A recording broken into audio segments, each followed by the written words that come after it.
Iran और America बातचीत तो कर रहे हैं, लेकिन क्या यह बातचीत ठोस नतीजे तक पहुंचेगी? स्विट्जरलैंड के बर्गनस्टॉक में लंबी बातचीत चल रही है और ईरान और अमेरिका के प्रतिनिधि इसमें हिस्सा ले रहे हैं। उच्च स्तरीय वार्ता में जेडी वेंस ने ईरान के डेलीगेशन से चर्चा की, जिसका नेतृत्व गालिबफ ने और अब्बास अरागची ने किया। कतर और पाकिस्तान ने भी मध्यस्थता में मदद की। अभी टेक्निकल लेवल पर वार्ता चल रही है। बड़े नेता वापस जा चुके हैं। जेडी वेंस अमेरिका लौट गए हैं और ईरानी डेलीगेशन भी ओमान चला गया है।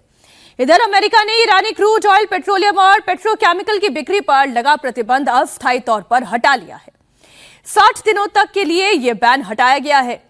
वेंस ने कहा है कि ईरान IAEA के इंस्पेक्टर्स को अपने देश में एंट्री देगा ताकि वो न्यूक्लियर प्रोग्राम से जुड़ी हुई प्लांट को मेरे ख्याल प्लांट ही कहना चाह रहे हैं, प्लांट को मॉनिटर कर सके। जबकि ईरान ने यह कहा है कि परमाणु मुद्दे पर तो बस नाम मात्र की चर्चा हुई है। अब तीसरा पक्ष जो इजराइल का है वो तो रुकने का नाम ही नहीं ले रहा है। वो लेबनान पर बमों की बारिश तेज कर चुका है। नेतन्याहू ने कहा है कि वो हिजबुल्लाह पर अटैक कर रहे हैं, जो इजराइल की राष्ट्रीय सुरक्षा का मुद्दा है। लेकिन ये बात ईरान को रास नहीं आ रही है। वो ये साफ कह चुका है कि अगर लेबनान पर हमला जारी रहा तो समझौता बिगड़ सकता है। ट्रंप की एक नई धमकी भी आई है। उन्होंने कहा कि ईरान ने अगर समझौते से जरा भी लेफ्ट राइट किया तो मैं वो करूंगा जो मैंने ठान रखा है। एक और धमकी है ट्रंप की, ये भी सुनिए।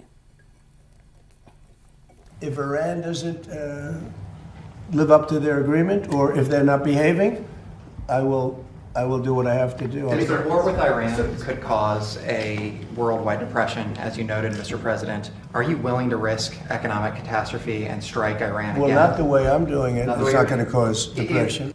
The strait is totally open. You know that, and we're negotiating. We'll see how that all goes, but. We have two things. We have an open strait and we have a country that will never have a nuclear weapon. Will never, ever have a nuclear weapon. अब Donald Trump को तो धमकी देने की आदत है और वो धमकी देते हैं, लेकिन ये धमकी क्या कोई बड़े यू टर्न की तरफ बढ़ जाएगी विजय जी, या फिर ये केवल एक धमकी भर है? ये वही दबाव है जो वो लगातार ईरान पर मौखिक तौर पर बना रहे हैं। नहीं, बड़े उसमें नहीं बदलेगी, लेकिन स्पीड ब्रेकर के तौर पर तो काम करती है ना।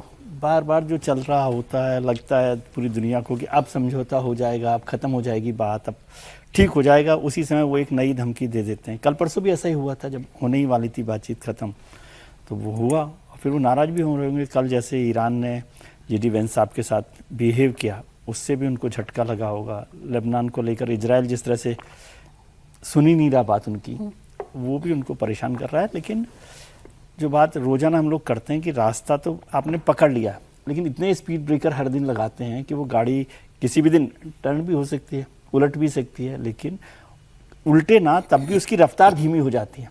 तो जहां आप संधि के लिए, समझौते के लिए पहुंचने वाले हैं, वो समय लगातार दूर होता जा रहा है। और जैसे ईरान ने भी अभी कहा है न्यूक्लियर वेपन्स को लेकर, न्यूक्लियर प्लांट को लेकर, तो उससे क्या होगा? उसका मतलब ही है कि भाई ईरान भी तैयार नहीं है, इजराइल भी तैयार नहीं है, तो अमेरिका किसके साथ समझौता कर रहा है? इसलिए वो केवल धमकी देकर ये कर रहे हैं, क्योंकि उनको खुद को भी लगता होगा खराब, ह्यूमिलेशन फील होता होगा कि मेरी बात कोई नहीं सुन रहा, तो वो धमकी दे रहे हैं। लेकिन गाड़ी की, मुझे लगता है स्पीड ब्रेकर के तौर पे उनकी धमकियां ज़्यादा काम में आती हैं। कुछ बहुत बड़ा नहीं होने वाला, कुछ कॉन्क्रीट नहीं होता, कॉन्क्रीट उससे नहीं होता जी सर। लेकिन अब थोड़ा सा मुझे, मतलब आप दोनों की राय हो सकता है अलग हो। अब तो मुझे ऐसा लग रहा है ना कि जैसे गाड़ी चल रही है और एक कोई बुजुर्गवार बड़ बड़ बड़ बड़ बड़ बड़ बोलते चले जा रहे हैं और गाड़ी चल रही है। भाई वार्ता अपनी जगह चल रही है, जो कुछ होना है वो अपनी जगह हो रहा है, और एक आदमी जो लगातार बोले जा रहा है, न तो उससे गाड़ी की स्पीड पर फर्क पड़ने वाला है, न तो गाड़ी के मुड़ने का है। जो जैसे चल रहा है वैसे चलेगा।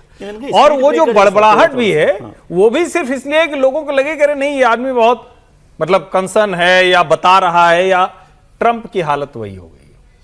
ट्रंप के कहे से मतलब चूंकि उनको पता है ना, जब आप एक बार बैक कर, नहीं फूफा जी नहीं कहेंगे, फूफा जी भी नहीं एक बार जब आप बैक कर जाते हैं ना, तो फिर आप समझौता मानते हैं, आपसे चिल्लाते रहते, अच्छा नहीं ये कर दूंगा, ये कर दूंगा, वो वही करना है और करना वही है जो कुछ तय है। तो मुझे नहीं लगता कि इसमें कोई बहुत बाधा है, और दुनिया के लिए बड़ा शानदार अवसर आ रहा है, क्योंकि ये रिकंस्ट्रक्शन एक ईरान का शुरू होगा, दुनिया के लोगों की एक्सेस ईरान में शुरू होगी, ईरान के साथ लोगों के ट्रेड शुरू होंगे, भारत के लिए चाबहार का पोर्ट खुलेगा, ईरान के साथ साथ दुनिया के लिए जो पूरा पश्चिम एशिया है और ईरान का ऑयल मार्केट खुलेगा। तो एक तरह से कहें कि अगले 3 से 6 महीने में दुनिया के लिए इकोनॉमिकली और ट्रेड के तौर पर बहुत शानदार अवसर मिलने वाले हैं, मुझे ऐसा ही दिखता है। खबर भी उसी से जुड़ी हुई है। ट्रंप ये कह रहे हैं कि हॉर्मुज पूरी तरह से खुल गया है। ये बात काफी हद तक सही है, लेकिन टेंशन पूरी तरह से खत्म हो गई है, इस पर एक डाउट बना हुआ है। ईरान कह रहा है कि चाहे कुछ भी हो जाए, हॉर्मुज को तो हम ही कंट्रोल करेंगे। सुनिए ईरानी पार्लियामेंट के स्पीकर गालिबफ ने क्या कहा। अब एक तरफ खबर यह भी है कि ईरानी ऑयल पर से सैंक्शन हटा तो वो पूरी दुनिया में अपना ऑयल एक्सपोर्ट कर सकता है, लेकिन एक्सपोर्ट करने का जो रास्ता है वो तो हॉर्मुज स्ट्रेट ही है, जिससे ट्रंप ये कह रहे हैं कि ये खुल चुका है, लेकिन ईरान ये कह रहा है कि हमारी शर्तों पर ये खुला है। समीर जी, अब ये या तो खुला है या तो बंद है, समझ में नहीं आ रहा हो क्या रहा है। नहीं, बहुत स्पष्ट ईरान ने कहा है कि समझौता हुआ है, लेकिन स्टेट ऑफ हॉर्मुज अब पहले जैसा नहीं रहेगा, वो हमारी शर्तों पर होगा और हम नई शर्तें इसके लिए तय करेंगे।